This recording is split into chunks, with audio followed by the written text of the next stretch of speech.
mari kita langsung segera masuk ke materi video kedua ini, yaitu tentang strategi bisnis toko online yang low cost tapi high profit. Nah, tapi sebelumnya saya ingin bertanya dulu kepada Anda.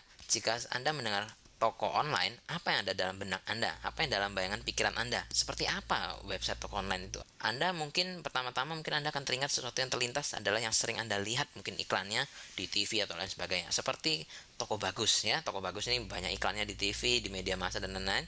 Mungkin ini yang bayangan Anda toko online itu seperti ini, Pak. Saya bangun itu seperti ini mungkin. Atau Anda bayangannya ada kayak blibli.com milik grup Jarum ya, karena juga sering di billboard di jalan-jalan, di TV dan lain sebagainya ya. Apa seperti ini yang akan kita bangun? Anda mungkin juga lihat bineka.com. Oh, saya tahu Pak, bineka.com. Saya kalau mau beli barang-barang elektronik atau peralatan komputer sering ngecek harga di sini Pak. Ngecek harga doang ya, tapi nggak beli di sini ya. Jadi ini memang terkenal website untuk toko atau alat-alat elektronik ya, komputer, laptop dan sebagainya. Kemudian untuk fashion yang terkenal adalah Zalora ya. Zalora adalah salah satu toko fashion yang dibangun oleh sebuah grup besar juga ya. Kemudian kalau untuk ada sebuah website toko online dari Jepang besar ya, namanya Rakuten, yang juga masuk Indonesia ya. Jadi semakin hari semakin populer, juga sering iklan di media massa juga. Nah, apakah website-website toko online seperti ini yang Anda bangun ya? Apakah ini yang akan kita ajarkan untuk Anda bangun toko online-nya? Jawabannya adalah no ya, big no ya. Bukan seperti ini yang akan kita ajarkan pada Anda untuk Anda bangun ya. Karena apa? Karena itu adalah sebuah jalan yang sangat sulit dan resikonya sangat tinggi. Kenapa seperti itu? Karena Anda akan perlu investasi besar sekali ya. Anda akan bangun tim yang besar, Anda akan bangun sebuah website toko online yang dengan ribuan item seperti itu ya, dengan manajemen sistem yang demikian canggih. Anda akan butuh tim programming, tim customer service dan lain sebagainya hanya untuk launching ya, belum terima penjualan. Jadi itu akan perlu investasi yang sangat besar. Makanya yang punya itu adalah grup-grup besar biasanya ya. Nah, sekarang bagaimana dengan Anda dan saya yang orang-orang normal seperti ini ya, yang modalnya terbatas? Nah, untungnya ada dua jalan terbaik menjual produk Anda di internet dengan modal terbatas ya, dan itu yang akan saya bahas di video yang kedua ini. Jadi cara pertama adalah dengan menjual lewat website Anda sendiri. Artinya apa? Artinya Anda harus membangun website toko online Anda ya. Pertanyaan Anda mungkin berikutnya adalah, Pak, saya itu nggak bisa bikin website Pak. Memang betul ya. Kalau Anda belum belajar, Anda belum tahu caranya, Anda akan bayangkan, wah, bangun website toko online itu sulit gitu ya. Kalau bikin yang sederhana itu gampang. Tapi kalau bikin yang seperti yang dilakukan oleh raksasa-raksasa online retailer seperti yang saya jelaskan tadi, itu memang sangat-sangat kompleks ya. Itu pasti juga tim developer, programmernya pasti juga banyak ya. Nah, kalau Anda bangun sebuah website toko online yang sederhana, Anda cuma perlu ngerti 3 step sebenarnya. Yaitu step pertama, Anda perlu belajar beli nama domain ya. Nama domain adalah alamat dari website Anda. Anda mau yang .com, .net atau apa yang lain-lain ya. Bagaimana cara memilih nama domain yang pas? Nah, setelah Anda beli nama domain dan itu harganya murah, 1 tahun relatif harganya sekitar $10 atau sekitar 100.000 ya. 100.000 setahun ya. Nah, kemudian setelah itu step kedua adalah Anda perlu punya hosting. Anda perlu beli web hosting. Apa itu web hosting?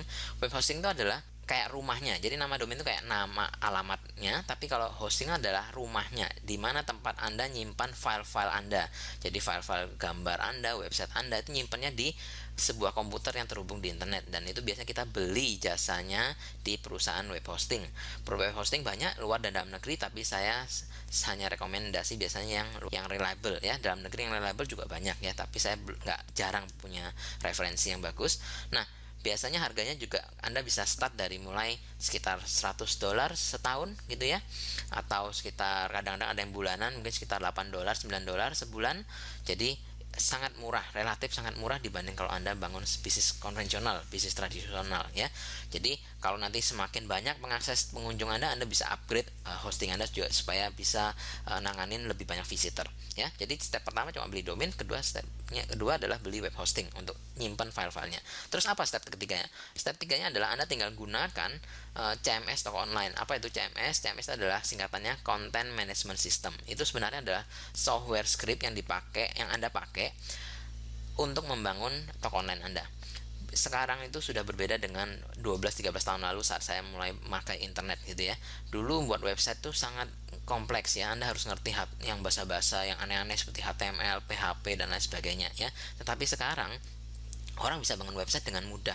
Dan sekarang ini bangun toko online pun juga ada software-software yang bisa Anda pakai, dan itu gratis, open source. Contohnya seperti yang terkenal adalah PrestaShop ya. Ini gratis ya. Anda bisa download, Anda install di website Anda, di hosting Anda. Boom, Anda sudah punya sebuah toko online, tinggal masukkan gambar, teks, dan harga dan sebagainya ya. Atau pakai yang OpenCart yang lebih sederhana ya, atau mau yang lebih kompleks, Magento. Ini semua open source ya, gratis. Jadi Anda sebenarnya, saya bayangkan, waduh, 10 tahun yang lalu saya butuh 3, 4 sampai 5 orang selama mungkin 2, 3, 4 bulan hanya untuk membangun CMS untuk bisa membuat toko online. Ya, sekarang sudah enggak. Open source-nya gratis, ada, Anda tinggal install, Anda tinggal pakai ya. Sangat-sangat simple. Nah, atau ini adalah CMS toko online yang memang khusus dari awal dibikin untuk membuat toko online. Atau Anda juga bisa buat pakai WordPress ya. WordPress adalah CMS untuk ngeblog gitu ya, untuk membuat website blog atau company profile dan sebagainya. Tapi itu juga sekarang sudah ada plugin-plugin gratis yang bisa membuat WordPress Anda menjadi sebuah toko online. Atau Joomla ya. Semua ini adalah open source. Jadi bisa Anda pelajari, tidak perlu beli, Anda bisa pasang, Anda bisa pelajari ya. Jadi hanya dengan 3 step ini Anda sudah bisa membangun website toko online Anda sendiri ya. Tentu Anda ada proses belajarnya ya.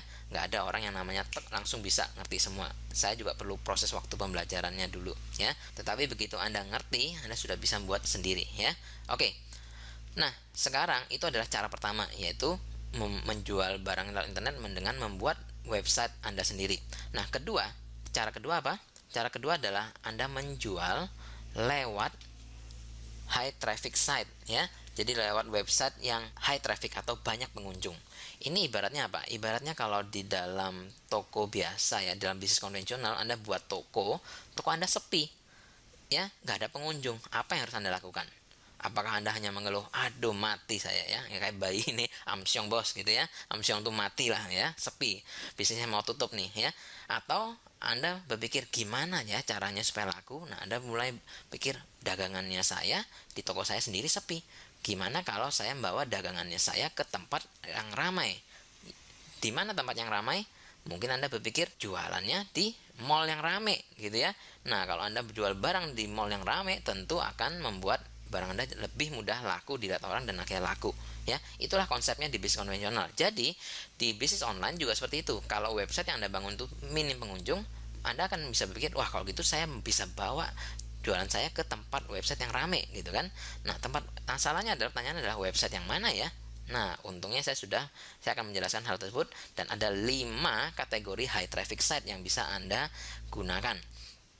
Kategori pertama itu adalah listing site atau iklan baris, website iklan baris. Nah, toko bagus itu sebenarnya website iklan baris ya, bukan toko online sebenarnya. Dimana Anda namanya listing site, Anda bisa pasang iklan gratis seperti di sini ya, pasang iklan gratis, Anda bisa pasang iklan Anda ya. Nah, memang dia untuk awal pasangnya gratis, tapi nanti kalau Anda mau supaya iklan Anda lebih tampak di mana di bagian tertentu dari websitenya, Anda perlu bayar ya, dan seterusnya. Itulah cara toko bagus mendapatkan income-nya dari sana ya, jadi dari premium listing gitu ya.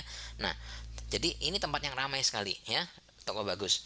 Atau Anda listing site yang lain seperti Indo Network ya, ada banyak sekali website iklan baris. Anda tinggal cari-cari di internet, Anda akan tahu ada banyak sekali website listing site atau website iklan baris yang bisa Anda pasang. Jadi Anda dengan pasang barang Anda di sana, otomatis Anda berada di tempat yang ramai gitu ya.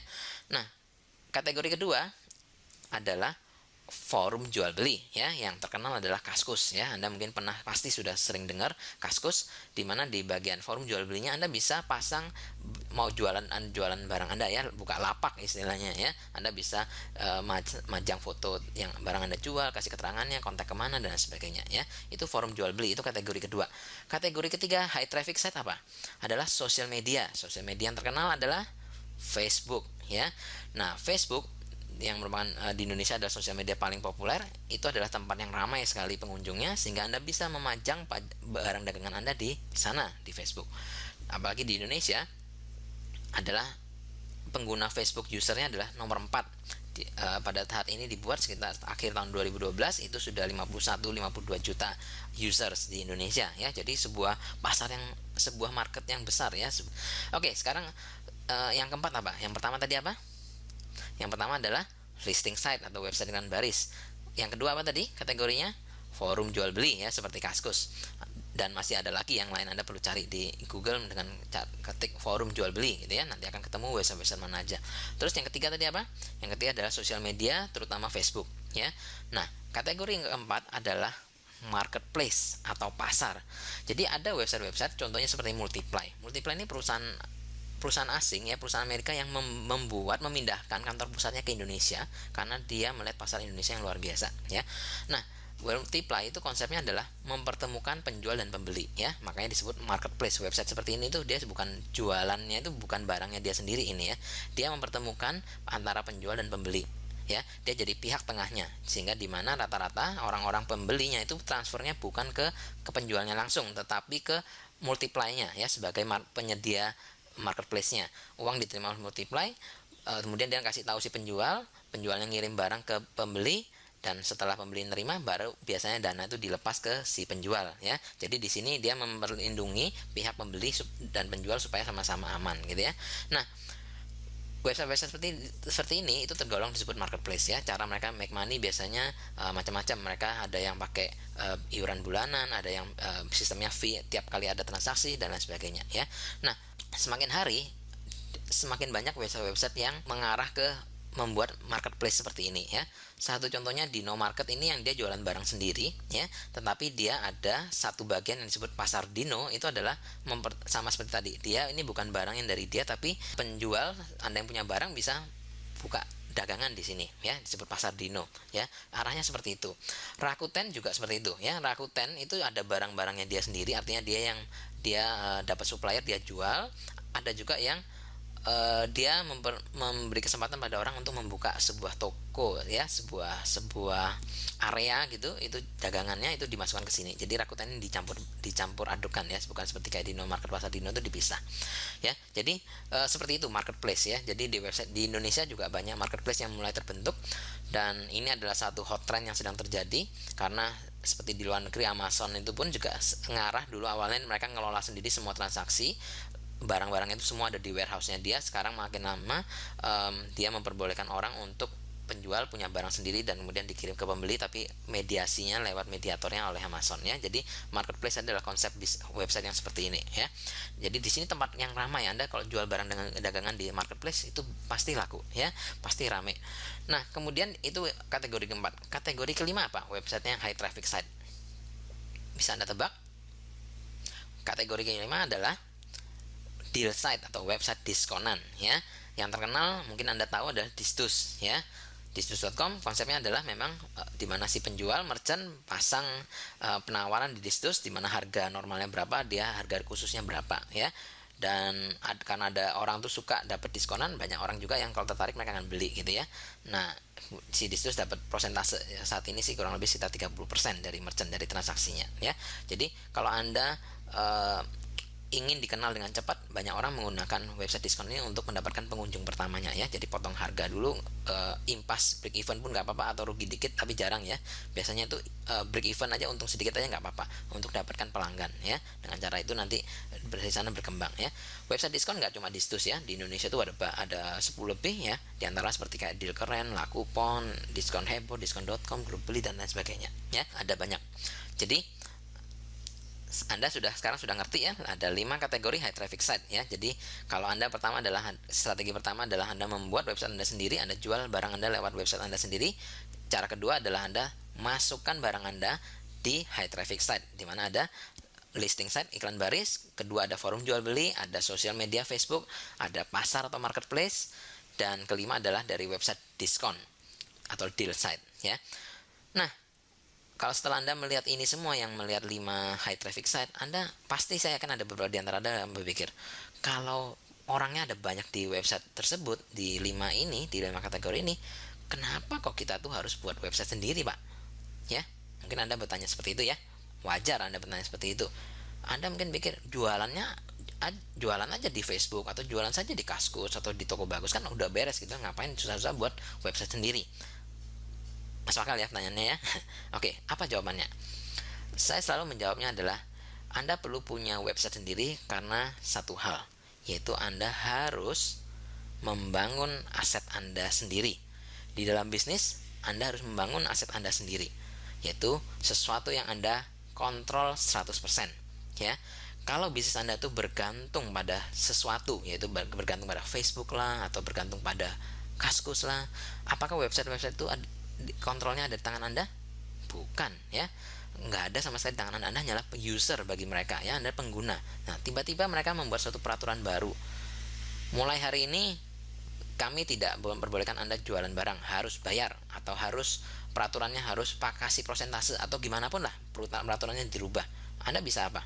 Anda nggak bisa apa-apa, karena itu adalah asetnya mereka yang mengkontrol 100%. Salah satu contoh sosial media yang melakukan perubahan tuh banyak, ya. Seperti kayak terakhir ini adalah Instagram itu adalah sosial media untuk sharing foto, ya. Tiba-tiba barusan ini ada sebuah terms baru di mana dia menunjukkan bahwa foto-foto yang diposting ke Instagram itu menjadi hak milik Instagram, di mana mereka bisa menjualnya dan mereka bisa mendapatkan iklan dari foto-foto yang Anda buat, yang Anda upload. Tentu saja itu menimbulkan kemarahan dan akhirnya banyak orang yang pergi, ya. Nah, itu bisa terjadi di website-website manapun, ya. Kalau Anda nggak punya website sendiri, Anda nggak punya kontrol 100% terhadap hal itu, ya. Jadi Anda perlu punya website sendiri, ya, aset Anda sendiri yang Anda kontrol 100%. Karena nama domain, hosting, semua isinya adalah di tangan Anda sendiri kontrolnya. Jadi, setelah Anda mendengar dua strategi itu, dua cara, ya, menjual lewat website Anda sendiri, yang kedua adalah lewat high traffic site, Anda akan bertanya, "Loh Pak, jadi the best strateginya apa?" Nah, inilah best strateginya. Best strateginya adalah Anda punya website sendiri, tapi Anda juga gunakan semua high traffic site itu untuk mendatangkan traffic atau visitor ke website Anda, ya. Jadi dikombinasi, jangan bergantung sepenuhnya pada sesuatu website lain, ya. Anda menggabungkannya sehingga orang lama kelamaan, orang-orang di sini, ya, di high traffic site ini akan tahu website Anda, dan suatu saat kalau mereka beli lagi, mereka mungkin datang langsung ke website Anda, nggak lewat sini. Nah, artinya Anda sudah mulai mendapatkan traffic sendiri, ya. Sehingga masalah yang pertama yaitu kalau toko Anda sepi, bagaimana? Anda sudah bisa atasi dengan cara seperti ini, ya. Oke. Apakah Anda belajar sesuatu apa yang saya jelaskan saat ini? Saya yakin Anda belajar sesuatu, ya. Sekarang pertanyaan berikutnya yang mungkin muncul adalah, website toko online seperti apa Pak yang saya perlu bangun, ya? Kalau bukan yang seperti raksasa, seperti yang Blibli, Rakuten dan sebagainya, website toko online seperti apa yang akan Anda bangun, ya? Nah, prinsip yang wajib Anda ikuti jika Anda ingin mencapai target, yaitu menjadi seorang miliarder dari bisnis toko online Anda, ya. Dua prinsip ini wajib Anda ikuti, ya. Nah, prinsip pertama adalah Anda jangan membangun sebuah online mall dengan ratusan produk, ya. Karena apa? Anda akan menyulitkan Anda sendiri. Perlu investasi besar untuk manage banyak produk, stok barang, manajemen orang, manajemen sistem, dan lain sebagainya. Itu sangat kompleks kalau Anda punya ratusan produk. Dan Anda kalau online mau Anda nggak spesifik produknya, artinya Anda harus bangun brand. Bangun brand seperti kayak Rakuten, Blibli, Toko Bagus, dan lain sebagainya itu, mereka untuk bisa dikenal orang, mereka harus spend banyak sekali advertising untuk bisa orang datang ke websitenya, ya. Jadi itu adalah suatu cara yang saya bilang jalan yang sangat beresiko, sangat sulit, sangat kompleks bagi orang-orang yang rata-rata tuh sulit sekali, ya. Nah, terus apa sarannya Pak? Kalau bukan bangun sebuah online mall, saran kami adalah Anda membangun sebuah niche store, ya, toko online yang spesifik ke produk tertentu atau kategori tertentu. Yang dijual mungkin cuma satu produk atau ya 10 produk mungkin maksimal, ya, di dalam satu kategori tertentu, suatu spesifik produk. Contoh saya kasih lihatnya adalah e-cigarette, ya, misalkan itu, jadi rokok elektronik gitu, ya. Jadi yang dijual adalah rokok elektronik aja, ya, cuma kan mereknya macam-macam, ya, beda-beda. Nah, itu yang bisa Anda jual. Atau seperti ini, obat diet spesifik, hanya diet dan dari merek tertentu, dari perusahaan tertentu. Atau mungkin kotak sepatu, ya, ini yang saya contohin, kotak sepatu transparan, hanya spesifik di kotak itu aja, ya. Jadi dengan punya satu yang spesifik ini, enaknya apa? Buatnya gampang, manajemennya gampang, Anda hanya fokus ke satu dulu. Setelah nanti omsetnya masuk, Anda bisa bangun niche store yang kedua, jual produk lain lagi, ya. Jadi dan seterusnya. Jadi bisa berkembang sambil jalan, ya. Artinya dari satu omset satu bisa nanti ngembangin yang kedua. Kalau Anda bangun sebuah online mall, mau launching aja harus butuh investasi waktu, uang, dan tenaga luar biasa besar. Belum terima jualan, ya. Jadi itu sangat kompleks, dan ini biasanya kalau satu itu biasanya bisa Anda handle sendiri awalnya, nanti kedua, ketiga, keempat Anda bisa satu step, ya. Jadi ini adalah sesuatu yang sangat masuk akal untuk Anda lakukan, prinsip pertama ini. Nah, prinsip kedua apa? Prinsip kedua saya akan jelaskan tapi dengan pertanyaan. Menurut Anda, mana yang lebih mudah? Menjual barang yang ingin Anda jual atau menjual barang yang ingin dibeli orang? Ayo, mana yang Anda pilih? Yang lebih murah yang mana? Kalau Anda waras, Anda akan bilang lebih mudah menjual barang yang ingin dibeli orang. Oleh sebab itulah prinsip kedua berbunyi sell what people want to buy, ya, not sell what you want to sell. Jadi jual sesuatu yang orang mau beli, yang sudah jelas ada peminatnya, bukan menjual sesuatu yang orang lain belum pasti membelinya. Jadi contohnya kalau Anda di sebuah pameran kerumunan orang yang banyak, pameran misalkan gitu ya, atau pasar gitu ya, nggak ada orang yang jual makanan. Anda jual makanan, pasti laris, antri-antri. Kenapa? Karena orang mau membeli itu, beli makanan dan minum, ya. Di tempat yang dingin, Anda jual teh panas atau kopi panas, Anda nggak perlu pintar-pintar jualan, Anda juga akan laku dagangan Anda, ya. Tetapi kalau Anda menjual sesuatu yang aneh-aneh, sesuatu yang belum tahu teruji dibeli orang, Anda harus punya skill yang luar biasa hanya untuk meyakinkan orang untuk membelinya, ya. Itu salah satu prinsip yang Anda harus punyai. Jadi dengan dua prinsip tadi, Anda sekarang sudah tahu bahwa yang pertama adalah Anda bangun need store, ya. Kedua adalah Anda jual barang yang orang-orang mau beli, ya. Jadi saya bisa samarikan road to sukses, ya, jalan untuk menuju kesuksesan Anda di bisnis toko online. Yang pertama yang bisa saya samarikan adalah, yang pertama adalah Anda harus membangun toko online milik Anda sendiri. Anda punya aset Anda sendiri. Yang kedua, Anda perlu buat niche store untuk spesifik produk, ya. Produknya yang dijual 1 sampai 10 produk aja sudah cukup dari satu website, ya. Anda bisa nanti buat website kedua dan seterusnya sambil berjalan sambil berkembang. Kemudian ketiga adalah Anda jual barang yang sudah jelas ingin dibeli orang, ya. Ada demand di sana. Anda tinggal harus ada di depannya mereka akan beli, ya. Oke. Jadi, apakah Anda belajar sesuatu dari video kedua ini? Saya yakin ya, ya. Nah, jika Anda merasa belajar sesuatu, tolong beri komentar pada bagian komentar di bawah video ini, atau kalau Anda mendownloadnya, tolong berikan komentar Anda di bagian halaman download video kedua ini, ya. Saya ingin mendengar feedback dan komentar Anda. Nah, apakah Anda siap untuk mendengarkan video berikutnya?